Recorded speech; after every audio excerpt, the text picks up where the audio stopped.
नमस्कार, स्वागत है आप सभी का न्यूज इंडिया पर। आपके साथ मैं हूं आंचल कादियान। उत्तर प्रदेश में 9 सीटों पर उपचुनाव होना है, जिसे लेकर के घमासान मचा हुआ है। चुनाव से ठीक पहले उत्तर प्रदेश में पोस्टर वार चरम पर है। ये सियासी पोस्टर वार यूपी में बीजेपी और समाजवादी पार्टी में जबरदस्त चल रहा है। दोनों दल लगातार एक दूसरे पर पोस्टर्स के जरिए निशाना साध रहे हैं। दरअसल सीएम योगी आदित्यनाथ ने बांग्लादेश में तख्ता पलट के बाद हिंदुओं पर हुए अत्याचार को लेकर के आगरा में एक बयान दिया। आगरा में सीएम योगी आदित्यनाथ ने कहा कि बटेंगे तो कटेंगे। इसके बाद ये सियासी नैरेटिव सेट हो गया। इसके बाद से ही समाजवादी पार्टी ने हर रोज बीजेपी पर पोस्टर के जरिए मिसाइलें दागना शुरू कर दिया। इतना ही नहीं, सीएम योगी आदित्यनाथ के बयान पर दूसरे राज्यों में भी सियासत शुरू हो गई है। न केवल सियासत उत्तर प्रदेश में, बल्कि तमाम राज्यों में पोस्टर देखने को मिले। मुंबई में भी योगी आदित्यनाथ का पोस्टर लगाया गया। दरअसल इसे चुनावी हथियार अब बना लिया गया। इस तरीके से चीजें अब समझ आ रही है। यूपी में उपचुनाव को लेकर समाजवादी पार्टी ने अब नया पोस्टर जारी किया है। इतना ही नहीं, अब बीएसपी कैसे पीछे रहती। उत्तर प्रदेश में उपचुनाव होना है, पोस्टर वार बीजेपी वर्सेस समाजवादी पार्टी चल रहा है, तो बीएसपी कैसे पीछे रहती। अब बीएसपी सुप्रीमो मायावती ने भी इस पोस्टर के दंगल में एंट्री ले ली है। उन्होंने साफ कह दिया है कि इस तरह के नारों से बचिए और बीएसपी के साथ जुड़िए। वहीं पर बीजेपी का कहना यह है कि समाजवादी पार्टी उपचुनाव में शिकस्त के डर से ऐसे पोस्टर लगातार लगा रही है, क्योंकि समाजवादी पार्टी का जो कुनबा है वो बिखर गया है। आज हम इस सियासत के नए नैरेटिव यानी कि पोस्टर वार पर ही चर्चा करेंगे और जानने की ये कोशिश करेंगे कि आखिरकार इसे किसे नफा किसे नुकसान। हमारे साथ गेस्ट का एक बड़ा पैनल भी जुड़ेगा, लेकिन उससे पहले आपको तमाम तरह की जो प्रतिक्रियाएं आ रही है वो सुनवाएंगे।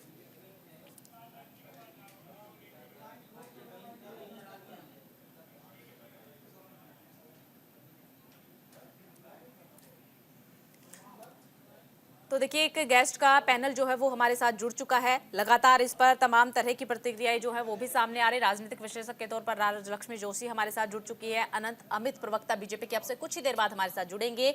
चंचल कुमार प्रवक्ता समाजवादी पार्टी के भी अब से कुछ देर बाद हमारे साथ जुड़ेंगे। कांग्रेस पार्टी की तरफ से प्रवक्ता आदेश भारद्वाज हमारे साथ जुड़ेंगे। नावेद अयाज नेता बीएसपी के अब से कुछ ही देर बाद हमारे साथ जुड़ेंगे। फिलहाल राजलक्ष्मी जोशी राजनीतिक विश्लेषक के तौर पर हमारे साथ जुड़ चुकी है। उन्हीं का रुख करते हुए राजलक्ष्मी जी, आपसे समझना चाहेंगे, जानना चाहेंगे कि जिस तरीके से उत्तर प्रदेश में उपचुनाव को लेकर के पोस्टर का दंगल शुरू हो चुका है, किस तरीके से देखा जाए, किसे नफा किसे नुकसान। जी नमस्ते। और सबसे पहले आपको, आपके सभी दर्शकों को दीपावली की बहुत बहुत शुभकामनाएं। शुक्रिया राजलक्ष्मी जी, आपको भी। थोड़ा सा वो हो रहा है, आपको मेरी आवाज ठीक से सुनाई देती? बिल्कुल राजलक्ष्मी जी, आपकी आवाज क्लियर है, आप बोलिए। जी ऐसा है कि ये जो पोस्टर है बहुत ही गंदी और नीची तरह से चल रहा है। देखिए, अभी जो भाजपा ने जो पोस्टर लगाए गए कि बटेंगे तो कटेंगे, इसमें आपत्तिजनक कुछ मुझे दिखा नहीं, क्योंकि उन्होंने ये तो ऐसा किया कि ये आप किनको जाने की बात कर रहे हैं या किन के विरुद्ध, या ऐसा कुछ तो दिखा नहीं। लेकिन देखिए, समाजवादी पार्टी पोस्टर्स है जिसमें उन्होंने साफ साफ लिखा है कि मठाधीशों के विषय में, उनके विरुद्ध जो लिखा है उसके विषय में मुझे बहुत ही आपत्ति कि मठाधीश केवल योगी आदित्यनाथ जी नहीं है, और उनके विषय में बार बार जो वो एक मठाधीश आते हैं उनको बार बार इसके विषय में उनके भगवान में वो भगवान को चलाते हैं, इस विषय में बार बार पर्सनल अटैक जो किया जाता है, इस पर भी आपत्ति है। और ये जो एक इन्होंने जो मठाधीशों पे जो एक वार किया है, ये बहुत ही आपत्तिजनक है। देखिए, पूरी तरीके से मतलब ये जो चलिए ठीक है राजलक्ष्मी जी, ठीक है, आपका रुख करेंगे। फिलहाल तमाम तरह की जो प्रतिक्रियाएं हैं वो सामने आ रही है, वो सुनवा देते हैं एक बार दर्शकों को। ये सब नफरत फैलाने की बात होती है। इनके मुंह से कभी पढ़ाई की बात नहीं हो सकती, कभी चिकित्सा की, स्वास्थ्य की बात नहीं हो सकती, नौकरी बेरोजगारी की बात नहीं हो सकती, महंगाई गरीबी की बात नहीं हो सकती। इनके मुंह में इतना जहर है, केवल जहर ही उगलना इन लोगों का काम है। वो जहर उगलते रहे, हम लोग जनता के बीच रह के जनता के मुद्दे को उठाएंगे, जनता की लड़ाई लड़ेंगे और जनता को जीत दिलाएंगे। ये सब केवल अब लोग ड्रामा नौटंकी इन लोगों का समझ चुके हैं कि पूरी तरीके से बांटने का काम कौन कर रहा है, तोड़ने का काम कौन कर रहा है, नफरत और जहर फैलाने का काम कौन लोग करते हैं, कौन लोग हैं जो सत्ता में बैठ करके केवल जो है विकास का काम नहीं विनाश का काम कर रहे हैं। प्रदेश की जनता को इनके ये हवाई नारों व पोस्टरबाजी आदि के चक्कर में बिल्कुल भी नहीं पड़ना चाहिए। इसलिए अपनी कमियों की वजह से ही अब बीजेपी के लोग ये नारा लगाकर उपचुनाव में वोट मांग रहे हैं कि बटेंगे तो कटेंगे, ये नारा लगाकर वोट मांग रहे हैं, तथा वही सपा के लोग भी ये नारा लगाकर वोट मांग रहे हैं कि जुड़ेंगे तो जीतेंगे। भारतीय जनता पार्टी सबका साथ सबका विकास,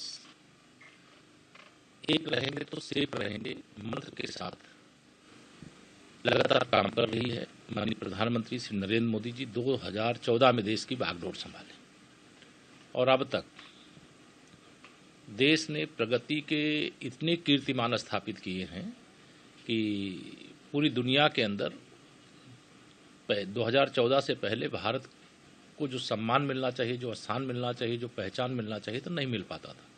लेकिन आज वह स्थान, सम्मान, पहचान भारत ने अर्जित किया है। आत्मनिर्भर भारत बन रहा है। तीसरी अर्थव्यवस्था के लिए दिन रात सभी सरकारें माननीय प्रधानमंत्री जी के मार्गदर्शन में कार्य कर रही हैं। 2047 तक विकसित भारत का संकल्प है। इसलिए श्री अखिलेश यादव जी जो उपचुनाव हो रहा है उसमें 9 की 9 सीटें हार रहे हैं, इसलिए बौखलाए हैं।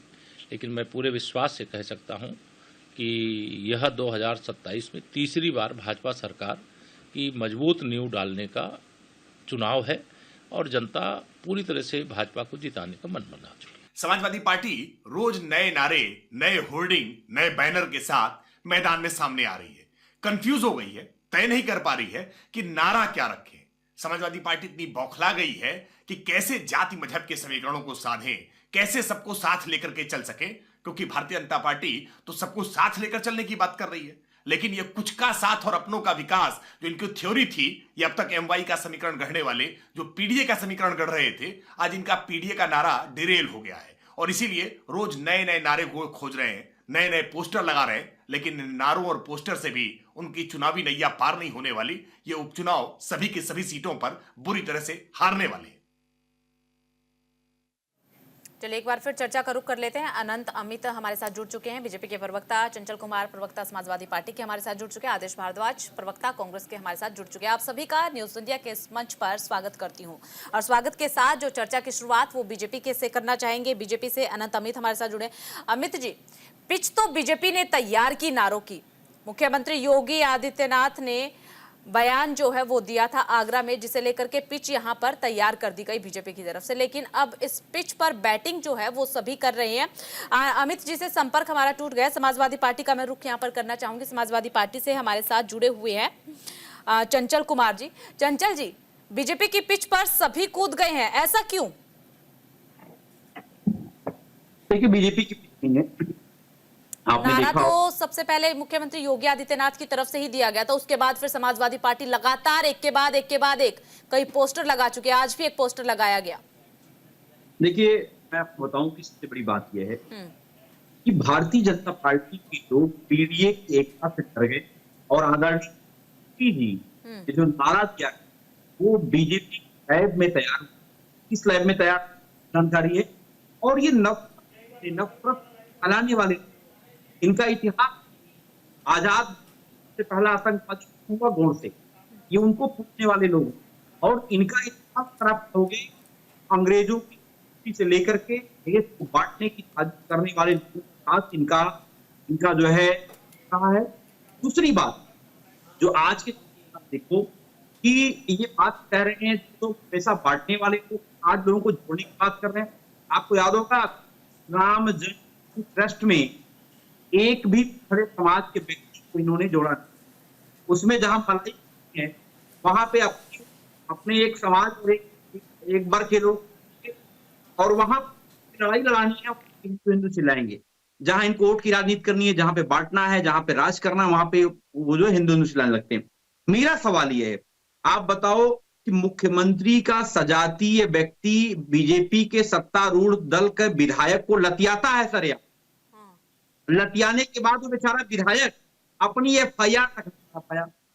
आप सोचो 8 दिन लग गए खुद के एफआईआर कराने। आप बताओ क्या बांटने और काटने की बात करते हो। पीडीए के लोग हैं और जीतेंगे। इस जो पीडीए की एकता को जो है लोग डिवाइड एंड रूल करने के लिए आदरणीय मुख्यमंत्री जी नए नए नारे गढ़ने का काम कर रहे हैं और लोगों को बांटने का काम कर रहे हैं। लेकिन हिंदुस्तान की जनता गंगा जमनी तहजीब वाली जनता है, लोगों को अमन चैन पसंद है, लोगों को इस तरीके से लोगों को बांटो राज करो की पे जो है भरोसा नहीं है। मैं एक चीज पूछना चाहता हूं, आप बताओ मेरी ग्राम पंचायत का प्राइमरी स्कूल बंद हो रहा है, हमारे बगल वाली ग्राम पंचायत का प्राइमरी स्कूल बंद हो रहा है, आप बताओ उसके कितने बच्चे पढ़ने जाते हैं, पिछड़ा दलित। आप मुझे बता दो कि स्कूल बंद करके मंत्री जी किसको जोड़ने का काम कर रहे हैं, किसको बांटने किसको काटने का काम कर रहे हैं, वो पिछड़े दलित अल्पसंख्यक के लोगों को काटने का काम कर रहे हैं। आपने देखा होगा, मैं आपको एग्जाम्पल बताता हूं, हमारे आजमगढ़ जिले में 13 डिग्री कॉलेज है, उसमें हर साल 750-800 बच्चे फर्स्ट ईयर में उनका एडमिशन होता था। इस साल केवल 122 बच्चों का एडमिशन हुआ है। आप मुझे बता दो पिछड़ा दलित अल्पसंख्यक का व्यक्ति, अब इन्होंने जो न्यू एजुकेशन पॉलिसी ला करके पिछड़े दलितों को काटने का काम कर रहे हैं, उनको बांटने का काम कर रहे हैं। ये इनकी साजिश है, इसलिए इनकी साजिश को जनता पूरी तरीके से जान चुकी है, बेनकाब हो चुके हैं, इसलिए कह रहे हैं। तो सवाल ये भी उठ जाता है और बीजेपी उठाती भी रही है, क्या समाजवादी पार्टी गैर यादव को मुख्यमंत्री बना सकती है क्या? अरे मैडम, हिंदुस्तान एक ऐसा देश है जहां पर सर्वधर्म सम्मान की बात होती है, लेकिन बीजेपी के लोगों ने हिंदू मुसलमान शमशान रमजान अजान कब्रिस्तान के अलावा इनके पास कोई बात नहीं है। इनका बस एक एजेंडा है सुबह से लेकर शाम तक। मैं तो कहता हूं, चैलेंज करता हूं, आप बताओ बीजेपी के लोगों 3.25 लाख नौकरियां क्यों रेलवे में खा गए, क्यों नहीं जोड़ना चाहते? नॉर्दर्न कंपनियों में हमेशा नौकरियां आया करती थी, क्यों नहीं जोड़ना चाहते? आप मुझे बताओ 2 करोड़ रोजगार की बात करते थे, आज हालत ये हो गई है कि उत्तर प्रदेश रोजगार की मुख्यमंत्री हो सकता है अगर सत्ता में समाजवादी पार्टी हो। मैं आपका सवाल गैर यादव मुख्यमंत्री हो सकता है अगर सत्ता में समाजवादी पार्टी हो उत्तर प्रदेश में? मैडम मैं आपको बताना चाहता हूँ, एक बात समझिए, एक बात अगर आपने देखा होगा, समाजवाद की पहले परिभाषा समझिए आप। समाजवादी पार्टी के हमारे आइकन रहे जनेश्वर मिश्रा, लोहिया जी, जेपी जयप्रकाश नारायण जी, हम लोगों ने बड़े बड़े इनके नाम पे बड़ी बड़ी व्यवस्थाएं खड़ी की। आज जो आइकन है, और आप देखो पूरे प्रदेश में अगर एशिया का जनेश्वर मिश्रा पार्क बनाया, हो सकता है क्या सर? अरे मैडम, मुख्यमंत्री का चुनाव पहले विधायक चुने जाते हैं, उसके बाद विधायक दल के नेता, विधायक तो सभी पार्टियों में मिल जाएंगे सर। ठीक है, आप ठीक है, मैं आदेश भारद्वाज का रुख करना चाहूंगी। आदेश जी, अभी आपने चंचल कुमार को सुना, आप समाजवादी पार्टी का समर्थन भी कर रहे हैं। अखिलेश यादव का कहना है कि लैब एक तैयार की गई है बीजेपी की तरफ से, उसी लैब में बीजेपी ने ये नारा तैयार किया है, बटेंगे तो कटेंगे। अब क्या सभी पार्टियों की लैब तैयार हो गई है? आपको भी ऐसा लगता है? क्योंकि लगातार समाजवादी पार्टी की तरफ से भी पोस्टर वार किया जा रहा है, समाजवादी पार्टी पीछे तो नहीं हटी है। आंचल जी, इंडिया गठबंधन के जो हमारे साथी हैं, हमारा जो कहना है, देश के अंदर बेरोजगारी, भ्रष्टाचार, महंगाई, जो लोगों को बांटने का काम करते हैं, जो लोगों से आज जो सुविधाएं मिल रही थी उन सुविधाओं को छीनने का काम करते हैं, उससे हमारी लड़ाई है। जो भी हमारे साथी ने कहा 122 बच्चों का एडमिशन हुआ है, जो ये बच्चे किस तरह से कॉलेजों तक जाएं और सह शिक्षा प्राप्त करें, ये हमारी लड़ाई है और इसके लिए हम लड़ाई लड़ रहे हैं। हम चाहते हैं कि समाज शिक्षित हो, ये समाज को अशिक्षित करने की तरफ ले जा रहे हैं, ये शिक्षा के साधनों को छीनना चाह रहे हैं, ये कॉपी किताब पेंसिल तमाम चीजों पे टैक्स लगा के पढ़ाई को महंगा करना चाहते हैं। कॉलेजों की फीस इतनी ज्यादा बढ़ गई है, ये लड़ाई उसके खिलाफ है। ये लड़ाई इसलिए है कि जो मोदी जी ने कहा था कि 2014 के अंदर के योग्यता के आधार पे नौकरी मिलेगी, आज योग्यता का आधार छोड़ दीजिए, नौकरी नहीं है जो है। देश के अंदर सबसे ज्यादा बेरोजगारी है, सबसे ज्यादा महंगाई है। ये लड़ाई है जो 400 रुपए के गैस के सिलेंडर को कहते थे लेकिन कि सर हमारी पोस्टर सरकार तो फिर आएगी भी तो 200 जातियों पर ही रुपए का आते हैं ना। देंगे। आज वो पोस्टर 1200 कभी रुपए शिक्षा का पर दे क्यों रहे नहीं हैं। आए? ये समाजवादी लड़ाई पार्टी उसके की तरफ से हम खिलाफ है। लगातार इतने पोस्टर देख ये रहे लड़ाई हैं, एक उसके पोस्टर आप खिलाफ बता है। दीजिए जो समाजवादी पार्टी ने शिक्षा पर लगाया हो। सवाल आखिरकार मेरा ये था कि जो लैब तैयार की गई है बीजेपी की तरफ से, ठीक है जुड़ रहे हैं लोग। ठीक है चंचल जी, ठीक है, आपके पास आएंगे। अनंत जी हमारे साथ जुड़ चुके हैं, बीजेपी के प्रवक्ता। अनंत जी, आपके पास तो सवालों की बौछार हो चुकी है, आपने थोड़ी देरी कर दी जुड़ने में। बटेंगे तो कटेंगे, इससे क्या बीजेपी साबित करना चाह रही है? देखिए, ये कटेंगे आज का नारा नहीं है, ये योगी जी को नारा दिया, अधिक नारा है। ये पूरा देश जानता है, पूरी दुनिया जानती है भारत का जो मजहब के आधार पर, और योगी जी ने जो नारा दिया, ये नैरेटिव सेट किया है, ये पूरे देश 40 करोड़ आवाम जो है वो हमारे नारा का। और आज जिस तरीके से तमाम देशों में आपने भारत में भी देखा होगा, एक नए पोस्टर आए हैं और उत्तर प्रदेश में जो पोस्टर चल रहे हैं, तो हम आपसे पूछना चाहते हैं कि आप आइए, पोस्टर वार को देखते हैं, आप आइए, आप डिबेट करिए, संविधान की बात करते हैं, देश के नौजवान की बात करते हैं, आपकी बात में डिबेट करिए। आप देश में जो ये 2014 के बाद से 2024 तक जिस तरीके से देश में विकास के आयाम गढ़े जा रहे हैं, आप विकास की बात करते हैं, आप नारों की बात कर रहे हैं, आप नैरेटिव सेट करना चाह रहे हैं। आपने देखा कि हरियाणा के चुनाव में वहां की हरियाणा की देवतुल जनता ने जिस तरीके से हमारे नारों को स्वीकार किया और जिस तरीके से वोट देने का काम किया, तो सपा जैसी पार्टियों को ये लग रहा है क्योंकि पूरे देश में सिर्फ और सिर्फ धर्म और मजहब और भाषा के आधार पर ये तमाम दल ऐसे हैं, चाहे वो आरजेडी हो, कांग्रेस हो, सपा हो, वो भी क्षेत्रीय दल हो, चाहे झारखंड में हेमंत सोरेन की झारखंड मुक्ति मोर्चा हो, भाषा और धर्म के आधार पर वो देश को बांटने का काम कर रही है। और योगी जी ने जो एक नैरेटिव सेट किया है, एक नारा किया है, बटेंगे तो कटेंगे, ये नारा ये किसी धर्म के आधार पर नहीं है, ये नारा पूरा देश के जो घटनाएं घट रही थी उसके आधार पे जो सर, लेकिन समाजवादी पार्टी ये पूछ रही है कि कौन कटेंगे, कटेंगे कौन? नहीं कटेंगे, वो तो काटने आ गए, तो हमारे देश विरोधी हैं, जो देश के दुश्मन है वो कटेंगे, और जो देश के दुश्मन तो हमारा दुश्मन, जो हमारा दुश्मन है उसको हम बख्शेंगे नहीं, उसको हम निश्चित तौर पर उसकी भाषा में उसको जवाब देंगे। तो देश के भाषा बोलेंगे, हमको उसी भाषा में बोलने के लिए तैयार बैठे हैं। हम उनको कह रहे हैं, किसको काटने की बात कर रहे हैं? जो देश के दुश्मन, और हमारे देश में 140 करोड़ आबादी में जो लोग रह रहे हैं वो हमारे साथ है, वो हमारे देश के संविधान के साथ है, हमारे देश की आबादी के साथ है, हमारे देश के साथ है, हमारा देश उसके साथ है। हम उसके लिए कह रहे हैं देश के दुश्मन। अब ये बार बार जो नारा है, आगरा में दिया गया, हरियाणा में दिया गया, मुंबई तक पोस्टर लग चुके हैं, और हरियाणा विधानसभा चुनाव के दौरान मुख्यमंत्री योगी आदित्यनाथ की तरफ से ना जाने कितनी बार बटेंगे तो कटेंगे का नारा दोहराया गया, और वहां पर किस तरीके से आपकी पार्टी जीत गई, समीकरण कांग्रेस के लिए बन रहे थे और रिजल्ट कुछ और निकल करके सामने आए। तो आपका जो ये नारा है, मंत्र है, क्योंकि गिरिराज सिंह इसे मंत्र भी कह रहे हैं, जो ये नारा है मंत्र है, हरियाणा में चल गया, क्या इसीलिए बार बार उत्तर प्रदेश में भी दिया जा रहा है कि अब यहां पर भी इसी पिच पर खेलेंगे? केवल देश का आज का नहीं है, देश में 1977-65 से ये नारा चल रहे हैं। आपने जय जवान जय किसान का नारा देखा होगा, 1965 पे लगा। उसी तरीके से तमाम नारे लगे हैं, ऐसा नहीं है। 1984 में कांग्रेस के भी नारा लगा, इंदिरा गांधी के देहांत के बाद, जब तक सूरज चांद रहेगा इंदिरा तेरा नाम रहेगा। उसी तरीके से 2014 में आपने देखा होगा, जब हमारी सरकार बनी उसके पहले नारा दिया गया, घर घर हर हर मोदी, घर घर मोदी। तो उस तरीके से नारा एक नैरेटिव सेट किया जाता है।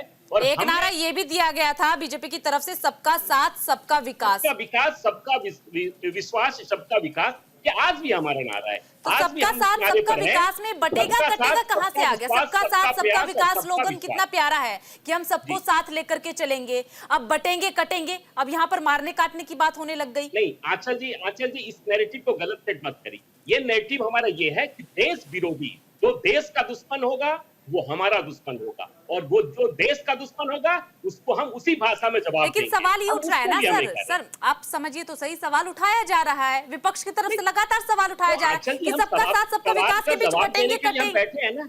सबका साथ सबका अच्छा। विकास के बीच बटेंगे कटेंगे की जरूरत क्यों पड़ गई? ये जरूरत महसूस क्यों हुई है?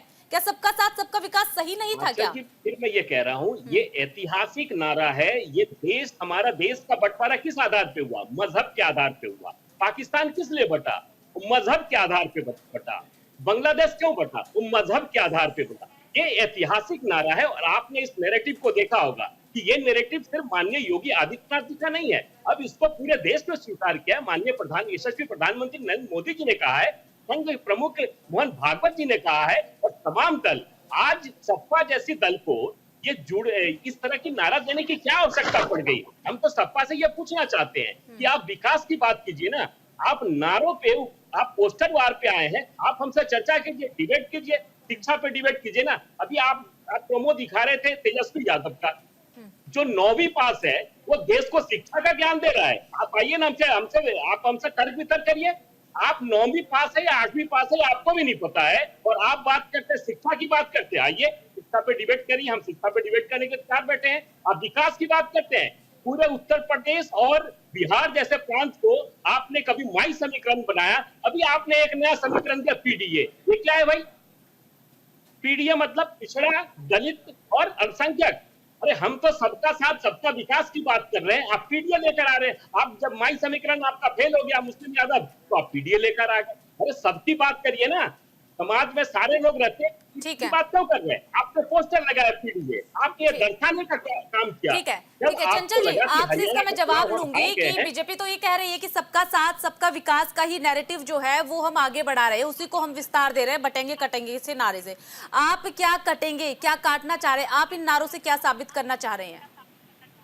देखिए, सबसे पहले तो आंचल जी मैं आपको बताऊं कि बीजेपी के लोगों को झूठ बोलने की ट्रेनिंग दी जाती है, प्रवक्ताओं को खासकर। इनके बड़े बड़े नेता बड़े बड़े मंचों से बड़ी बड़ी प्राचीर झूठ बोलते हैं। मैं पूछना चाहता हूं, शिक्षा की बात कर रहे थे, शिक्षा पे डिबेट करने की बात कर रहे थे। अरे मेरे मित्र, ये बता दो कि 12% से लेकर 18% तक जीएसटी लगाने वाले आप, हीरा सबसे अमीर व्यक्ति खरीदता, 2% जीएसटी लगा रखी है आपने, और शिक्षा की बात करके शर्म नहीं आ रही आपको? आप बताओ, न्यू एनईपी ला करके आज ग्रेजुएशन में मैंने सवाल उठाया था कि आज जो हमारा 13 डिग्री कॉलेज, जो गरीब परिवार के बच्चे पढ़ते थे, चाहे जनरल का गरीब हो, चाहे पीडीए गरीब हो, कोई गरीब हो, वो बच्चे पढ़ते थे, जो 750-800 बच्चे पढ़ाई करते थे, आज वहाँ केवल 122 बच्चों का एडमिशन होता है। पता है क्यों? आज की बेवकूफ पाना वाली पॉलिसी को ला करके जो आपने शिक्षा का व्यवसायीकरण जो करना चाह रहे हो आप, जनता आपको जवाब देगी। दूसरी बात, आपने बात कही कि पीडीए का मतलब क्या है? पीडीए का मतलब पिछड़ा, दलित, अल्पसंख्यक, अगड़ा पीड़ित, आदि आबादी, ये सब है मेरे भाई। क्यों बांटना चाहते हो? मैं आपको तीसरी बात बताना चाहता हूं। ठीक है चंचल जी, ठीक है, आपका जवाब पूरा सुनेंगे और नावेद का भी हम रुक करेंगे, लेकिन फिलहाल यहाँ पर रुकेंगे एक छोटे से ब्रेक के लिए।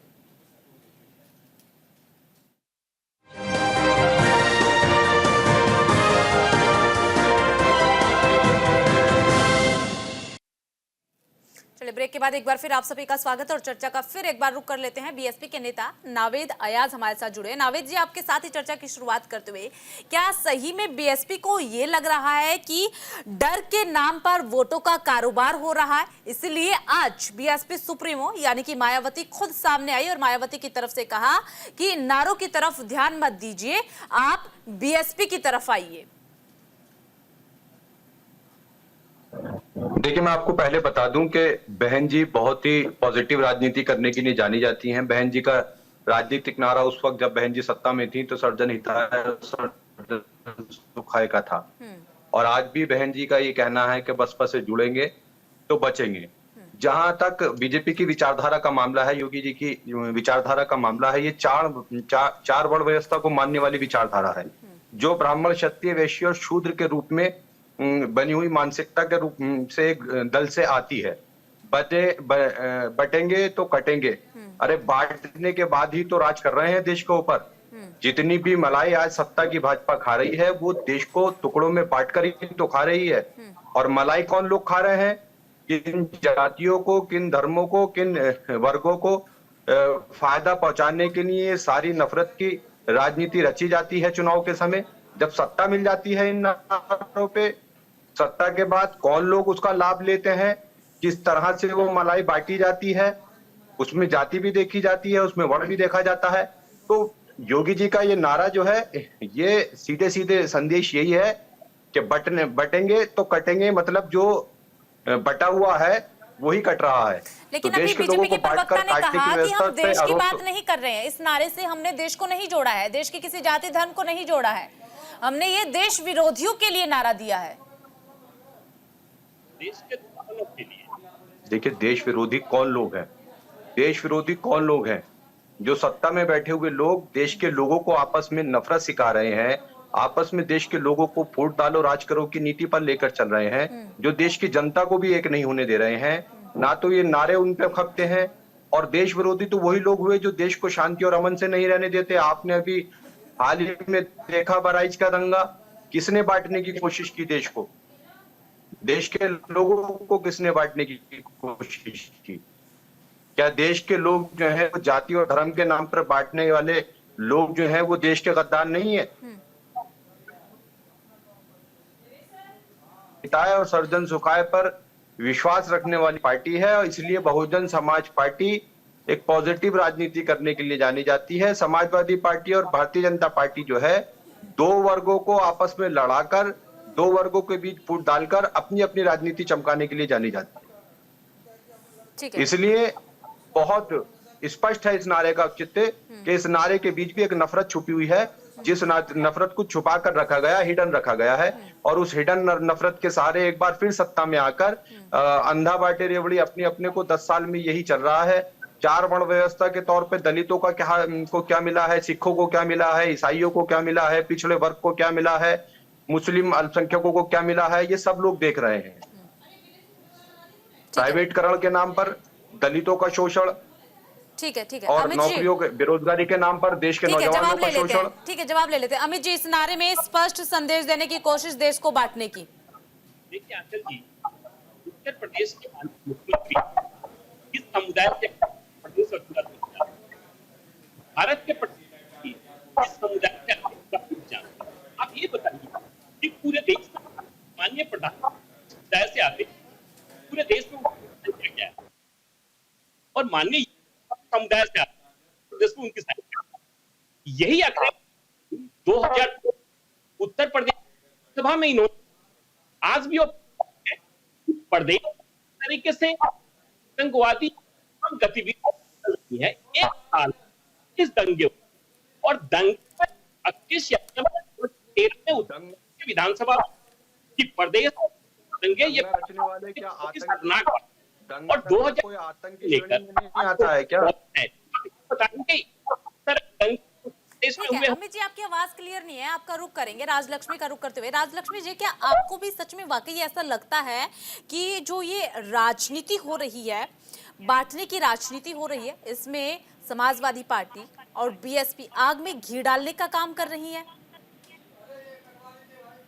जी देखिए, जहाँ तक मुझे समझ में आ रहा है, ये जो नारा आया है बटेंगे तो कटेंगे, ये इसका रिस्पॉन्स है कि जो राहुल गांधी जी ने जो लोकसभा इलेक्शन के वक्त में जो कहा था कि जिसकी जितनी आबादी उसकी उतनी हिस्सेदारी, और वो जो कास्ट सेंसस की बात करते रहते हैं, जिससे कि क्या होगा कि पूरा अभी जो हिंदू समुदाय है वो उसको पूरी तरीके से अलग अलग जातियों में बांटने की बात हो रही है। ये सब तो इनको अलग अलग न करते हुए आप सभी एकत्रित रहिए, ये कहने की कोशिश कर रही है भाजपा।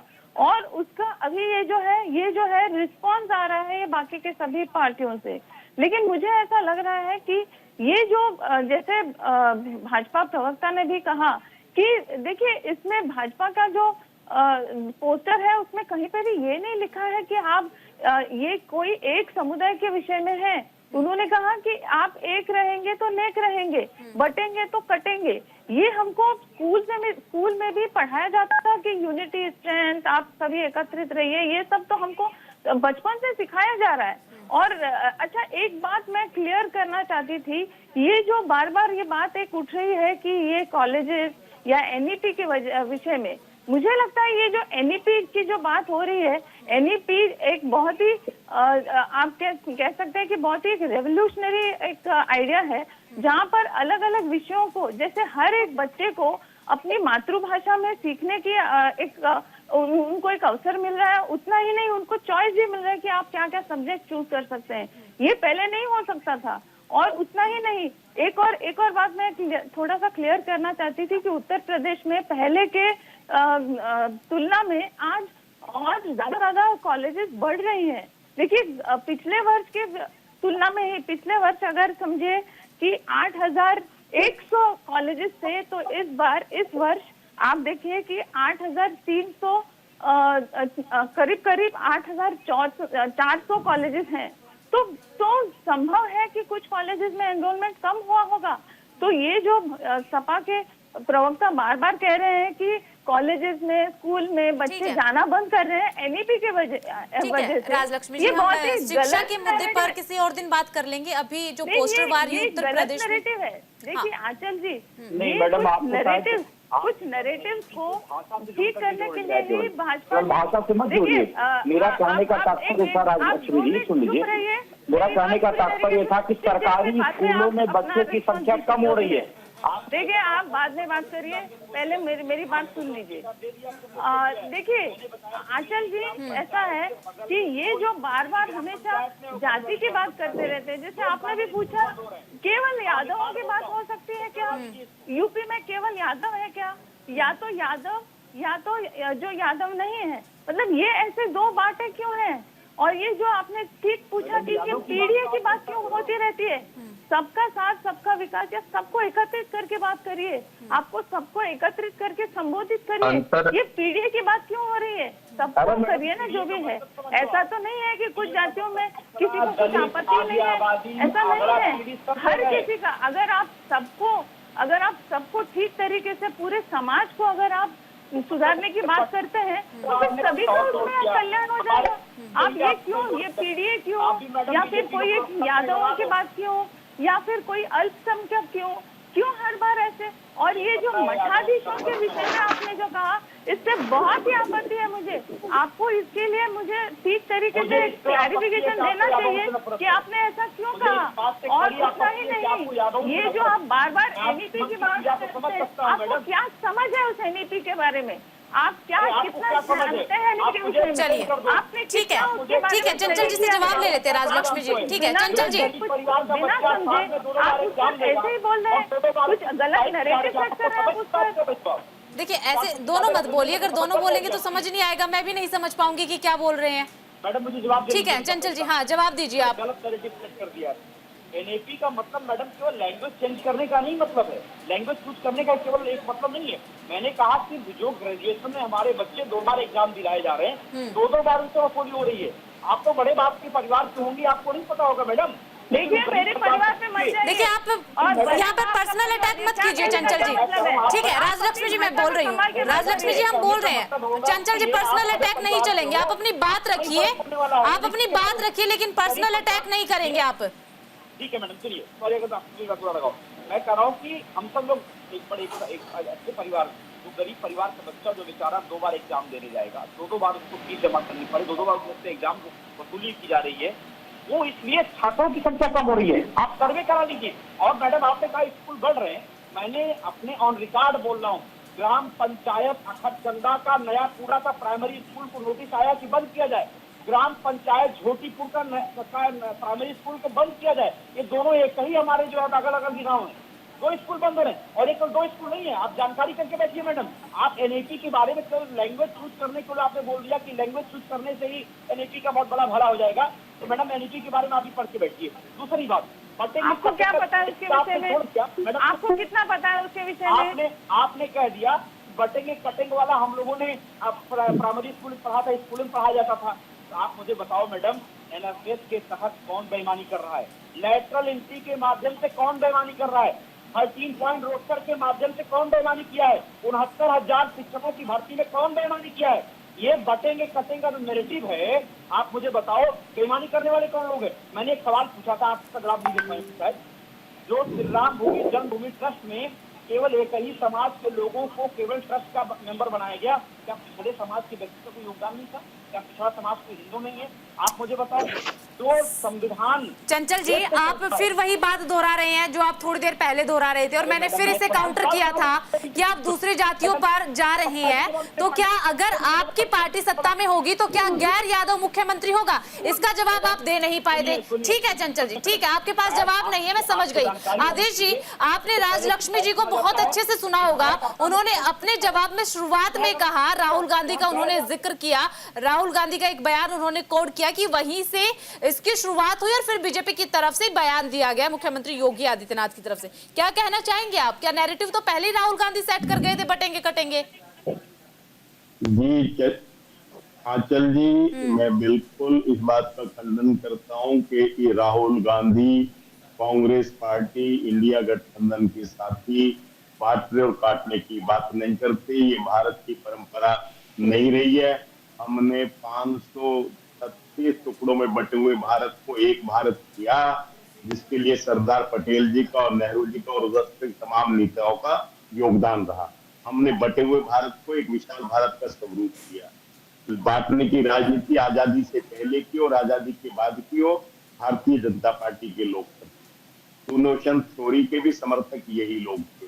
लेकिन मैं बड़े अदब के साथ आपको कहना चाहता हूं कि आपका प्रेस्टिजियस चैनल है, आप एक वरिष्ठ पत्रकार हैं, इनके नारों में ना जाके जो उत्तर प्रदेश के मुद्दे हैं, महंगाई है, बेरोजगारी, यही तो बात आदेश जी, यही हम पूछ रहे हैं कि ये पोस्टर वार कैसे शुरू हो गया है? आप राजनीतिक मुद्दों की, जनता के मुद्दे क्यों नहीं उठा रहे हैं? जनता के मुद्दों का जिक्र क्यों नहीं कर रहे हैं? योगी आदित्यनाथ ने एक बयान दिया, बार बार उनकी तरफ से बयान जो है वो दोहराया गया। माना हमने कि बीजेपी ने जो है वो पूरी पिच तैयार कर दी, लेकिन विपक्ष की तरफ से उसी बयान का बार बार जवाब क्यों दिया जा रहा है पोस्टर्स के जरिए? जनता के मुद्दे क्यों नहीं विपक्ष उठा रहा है? आंचल जी, जनता के मुद्दे ये उठाते हैं, लेकिन बड़े दुख के साथ कहना पड़ता है, मैं आपके ऊपर कोई आरोप नहीं लगा रहा, लेकिन मीडिया का बहुत बड़ा वर्ग जो अपना पत्रकारिता का धर्म है उससे भटक गया है। आरोप लगा करके बोल रहे हैं कि आरोप नहीं लगा रहा हूँ। आपके ऊपर व्यक्तिगत आरोप नहीं लगा रहा हूँ। पूरे मीडिया को तो ले लिया आपने। देखिए, मीडिया ने तो जाकर नहीं कहा ना समाजवादी पार्टी को कि सपा कार्यालय के बाहर पोस्टर लगाइए या योगी आदित्यनाथ के बयान का पोस्टर के जरिए जवाब दीजिए। छोड़ दीजिए ना उस बयान को, मुद्दे उठाइए, आप मुद्दों के पोस्टर लगाइए। आंचल जी, बता रहा हूँ कि पत्रकारिता का धर्म ये नहीं कि सरकार का भोंपू बन जाए। पत्रकारिता का धर्म ये है कि जो सरकार छिपाती है वो पत्रकार बताते हैं और सरकार को रास्ता दिखाते हैं। आज देश का दुर्भाग्य है कि 55 साल से ज्यादा उम्र की महिला रेलवे में आधा टिकट लेती थी, उसका कंसेशन खत्म, उसके साथ उसका बच्चा चलता था, उसका टिकट लगेगा। 60 साल से ज्यादा उम्र का व्यक्ति रेल में आधा टिकट लगता था, पूरा टिकट लगेगा। जो भगवान श्री राम ने कहा अयोध्या में लंका पे विजय करके, जब भगवान श्री राम अयोध्या वापस आए, आदेश जी देखिए, पत्रकारिता का क्या धर्म है और क्या नहीं है वो हम देख लेंगे, लेकिन सवाल पूछना हमारा धर्म है। सवाल मैंने पूछा नहीं, सवाल मैंने पूछा, आप सुनिए तो सही, बात को समझने की कोशिश आप नहीं कर रहे हैं। सवाल यहाँ पर पूछा गया है, फिलहाल हम पोस्टर पर सवाल पूछ रहे हैं कि पोस्टर, तो आप कितना धर्म निभा रहे हैं? आप कौन से जनता के मुद्दे उठा रहे हैं? एक पोस्टर बता दीजिए जो जनता के ऊपर आपने लगाया हो। आप योगी आदित्यनाथ के बयान का जवाब यहाँ दे रहे हैं और ऊपर से हमें बता रहे हैं। आप रहने दीजिए। राजलक्ष्मी जी, आप कुछ कह रहे थे, आवाज डाउन कीजिए आदेश जी की। आंचल जी अपनी बात का जवाब देखिए। आंचल जी क्या है कि इनके पास, क्योंकि कांग्रेस इस देश को बर्बाद करने वाली कोई पार्टी है तो कांग्रेस पार्टी है, भ्रष्टाचार करने वाली कोई पार्टी है तो कांग्रेस पार्टी। कांग्रेस पार्टी आज ये आपको चैनल पे आके कांग्रेस के प्रवक्ता भगवान जय श्री राम का नाम ले रहे हैं, राम के अस्तित्व को ही मानने का त्याग थे, और आज तो ये भगवान श्री राम जी का नाम भी ले रहे हैं। और हम तो ये कह रहे हैं, जो इस देश का राम भक्त है वही इस देश का देशभक्त है। जो इस देश का राम भक्त होगा वही इस देश का देशभक्त होगा। आंचल जी ये खोज नहीं है, मैं कह रहा हूँ इस देश का राम भक्त इस देश का देशभक्त है। और सर ये बात तो नहीं है, कोई राम को मानता है कोई कृष्ण को मानता है, ऐसा हम कैसे कह सकते हैं? मैं नहीं मानती राम को, तो आप ये थोड़ी बोल देंगे कि मैं देशभक्त नहीं हूँ। ये भी बात गलत है सर आपकी। आदेश जी की जवाब, मैं प्रश्नों का जवाब दे रहा था। देखिए आंचल जी, कांग्रेस, सपा और बीएसपी जैसी तमाम दल जो है ये फूट डालो और शासन विरोधी राजनीति इस देश में करती रही। लेकिन भारतीय जनता पार्टी के आने के बाद, चाहे वो हमारी 99 से लेकर 2004 तक की सरकार रही हो, चाहे विगत 10 वर्षों की सरकार, भारतीय जनता पार्टी ने सबका साथ सबका विकास और इसी नीयत के तहत पूरे देश में विकास, हमने कभी किसी धर्म और किसी जाति के मजहब के आधार पे हमने विकास नहीं किया। आज अगर हमारे प्रधानमंत्री की योजना, चाहे वो आवास योजना हो, चाहे वो स्वास्थ्य योजना हो, हम धर्म के आधार पर नहीं करते। चाहे वो किसी धर्म का, किसी जाति का व्यक्ति हो, सबको वो मुआवजा मिल रहा है। चाहे वो जो भी कार्यक्रम है उनको विकास के जो भी कार्यक्रम आ रहे हैं, तो जाति और धर्म के आधार पर नहीं करते। ये भारतीय जनता पार्टी एक ऐसी पार्टी है क्योंकि जाति और धर्म नहीं, देश के और मजहब के नहीं, विकास पे, आवाम पे नए आयाम रखते हैं। ठीक है, आपने कह दिया कि सबका साथ सबका विकास, आपने कुल मिलाकर के यही कहने की कोशिश की है। राजलक्ष्मी जी कुछ कहना चाह रही है? राजलक्ष्मी जी। आंचल जी, मुझे हमेशा ऐसा लग रहा है कि देखिए, ये अलग अलग वोट बैंक बनाए रखे हुए हैं कुछ पॉलिटिकल पार्टीज। जैसे एक बात मैं आपको बताऊं कि जैसे कुछ धर्मों के लिए वो उनके तीर्थ यात्रा के लिए बहुत अच्छे सुविधाएं हैं, लेकिन हिंदुओं के लिए अभी इतने वर्षों तक कुछ सुविधाएं नहीं थी। आप बाकी सब छोड़िए कि ये जो अयोध्या में ये जो विवाद था, वो तो केवल एक मंदिर के लिए था, राम मंदिर, राम जन्मभूमि के लिए। पूरी अयोध्या के लिए तो विवाद नहीं था।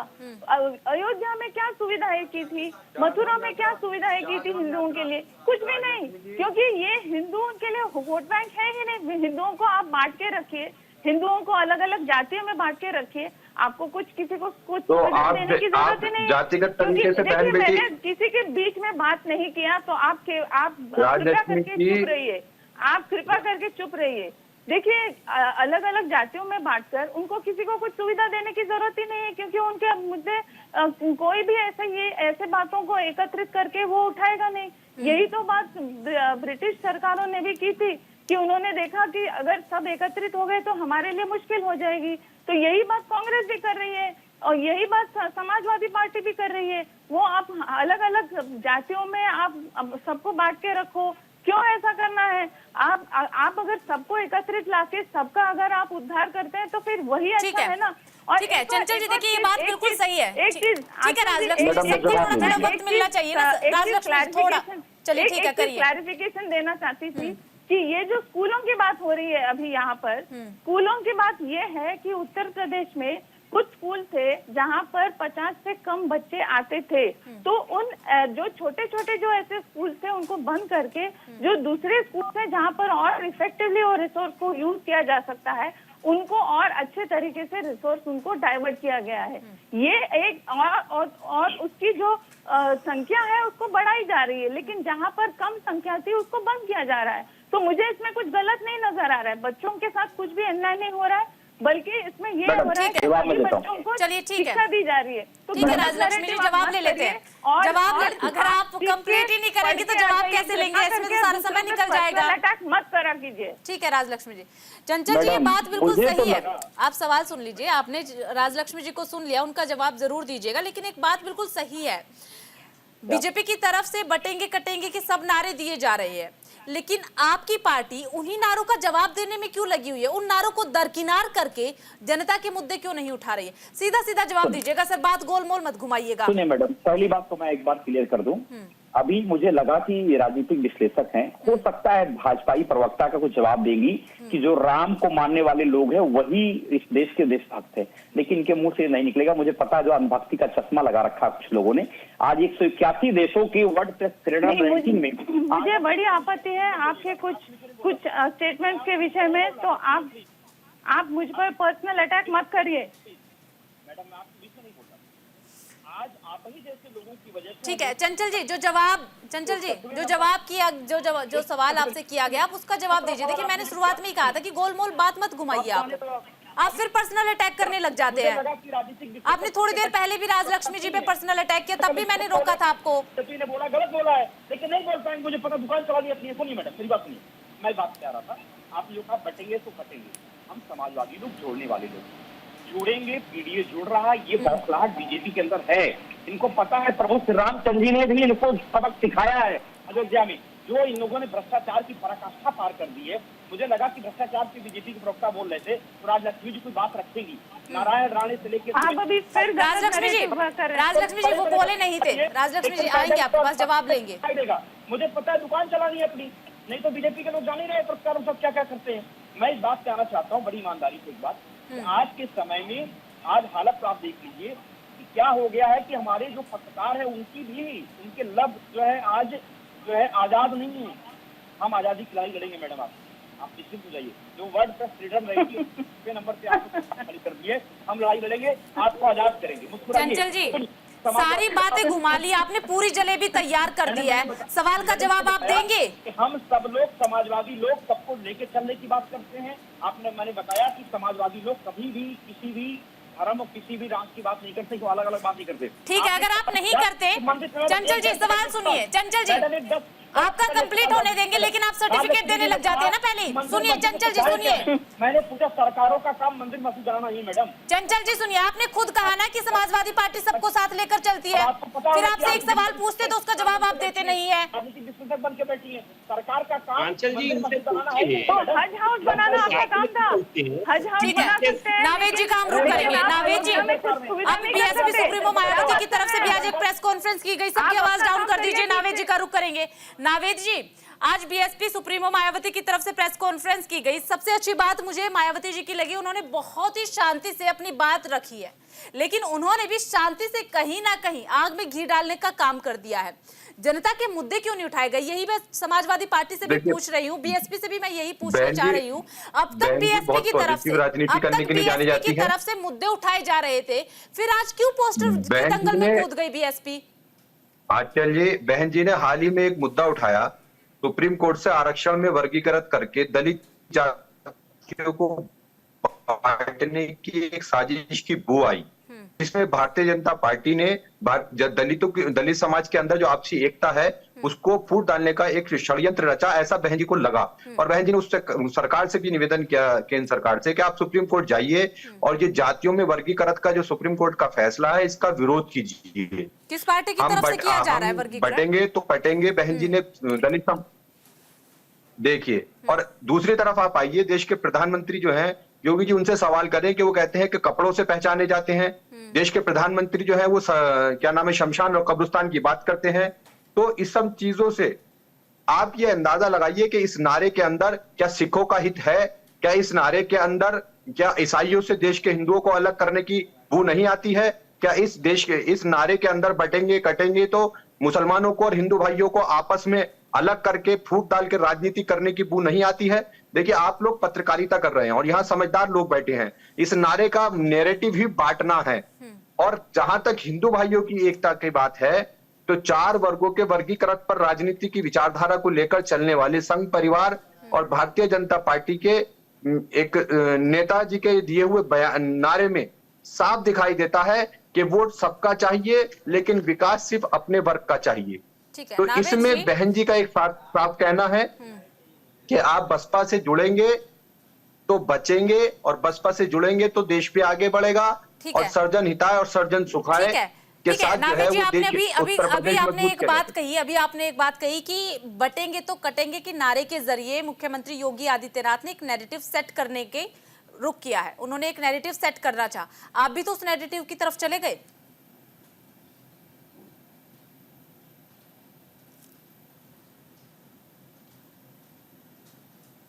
नावेद जी आवाज मिल पा रही है? जी, आपकी आवाज ब्रेक हो रही थी, दोबारा सवाल कीजिए। ठीक है, देखिए आपने अभी जिक्र किया अपने जवाब में कि योगी आदित्यनाथ ने एक नैरेटिव सेट करने की रुख किया है, नैरेटिव सेट करना चाहा इस बयान के जरिए। आज बीएसपी सुप्रीमो भी तो इस नैरेटिव की तरफ ही कूद गई, उन्होंने ये बात कह दी कि बीएसपी के साथ आइए, सब कुछ छोड़िए। देखिए, बहन जी ने उस नैरेटिव को तोड़ने का प्रयास किया। कहाँ किया? लगा नहीं। बहन जी ने बहुत ही स्पष्ट शब्दों में कहा है कि बहुजन समाज पार्टी से जुड़ेंगे तो बचेंगे और आगे बढ़ेंगे। बहन जी ने सभी को लेकर आगे बढ़ने की बात की है। बहन जी पहली वो नेता हैं जिन्होंने सर्जन हिताय सर्जन सुखाय का नारा दिया, जिसे मोदी जी ने कॉपी करके सबका विकास सबके साथ में कन्वर्ट कर दिया। बहन जी पहली वो नेता हैं जो अपनी सरकार के अंदर सब वर्गों को बराबर की हिस्सेदारी देती हैं। अपने मंत्रिमंडल में सब बराबर की हिस्सेदारी देती हैं। बहन जी पहली वो नेता है जो नौकरी भर्तियों के अंदर बिना किसी रिश्वतखोरी के, बिना किसी पर्चा लीक के उत्तर प्रदेश चलिए ठीक है, एक बेहतरीन नौकरी व्यवस्था निकाल आप कर सभी का बहुत बहुत शुक्रिया। अब बहन जी आप सभी का बहुत बहुत शुक्रिया इस चर्चा में जुड़ने के लिए और अपनी अपनी बातें रखने के लिए। तो देखिए उत्तर प्रदेश में उपचुनाव होने वाला है, हालांकि 10 सीटों पर होने वाला था, लेकिन चुनाव आयोग की तरफ से 9 सीटों का भी जो जिक्र है वो किया गया है। 9 सीटों पर तारीखों का ऐलान कर दिया गया है। इस उपचुनाव को लेकर के उत्तर प्रदेश में घमासान मचा हुआ और पोस्टरवार शुरू हो चुका है और जनता इंतजार कर रही है कि जनता के मुद्दों को लेकर के कब राजनीतिक पार्टियों की तरफ से बयान दिए जाएंगे। बहरहाल इंडिया के सवाल में सिर्फ इतना ही। बाकी तमाम बड़ी खबरों के लिए जुड़े रहिए न्यूज़ इंडिया के साथ।